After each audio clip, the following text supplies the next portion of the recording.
राधा रानी की जब हम अटारी पर चढ़ते हैं सीढ़ियों से, उससे नीचे एक समाधि बनी है गुलाब खान की।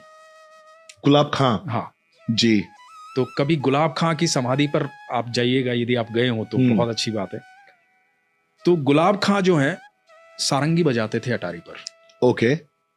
ठीक है, उनका काम था सारंगी बजाना, और उनकी एक छोटी सी बेटी थी राधा नाम की। अच्छा।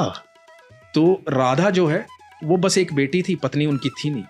तो राधा नृत्य करती थी जब वो सारंगी बजाते थे, कीर्तन होता था, सारे अच्छा। लोग मिलकर के कीर्तन करते थे अटारी पर। हाँ। राधा रानी को प्रसन्न करने के लिए सुबह शाम ये होता था, हम्म। और यही उनकी दिनचर्या थी और यही जीवन यापन का साधन भी था। तो वहीं से उनको भोजन प्राप्त होता था, जो प्रसाद में मिलता था वही ग्रहण करते थे बेटी और बाप जो है। तो ऐसे करते करते समय बीतता जा रहा था, राधा बड़ी होती जा रही थी। अब राधा बड़ी हो गई। जब राधा बड़ी हो गई तो वहां के गोस्वामी जी ने, कुछ लोगों ने कहा कि भाई राधा का विवाह कर दे, शादी कर दे।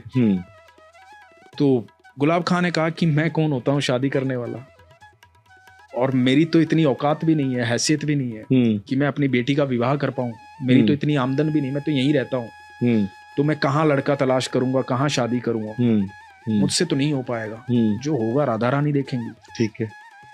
तो लोगों ने कहा भाई तू लड़का तो तलाश करना शुरू कर, सारा खर्चा हम करेंगे, सारी व्यवस्थाएं हम करेंगे, तो चिंता मत कर, राधा रानी का ही तो दिया हुआ है सब कुछ। तो एक लड़का देखा गया और राधा की शादी कर दी गई। ओके। अब जब राधा की शादी हो गई तो गुलाब खां से ये जो वियोग था ना, ये सहन नहीं हुआ बेटी का। अच्छा। अब जो बेटी सुबह शाम उसके साथ रहती थी, वो सारंगी बजाता था, नृत्य करती थी, हर समय बाबा बाबा बाबा बाबा, अब वो सुन नहीं पा रहा था वो बाबा बाबा, रोता रहता था उसकी याद में। लोगों ने बहुत समझाया कि बेटी पराया धन होती है, उसका विवाह हो गया, वो चली गई, इतना चिंतित मत हो गुलाब खां। लेकिन गुलाब खां की समझ में नहीं आती, सारंगी बजाना छोड़ दिया, सारा दिन राधा राधा करता रहता था। एक दिन हुआ क्या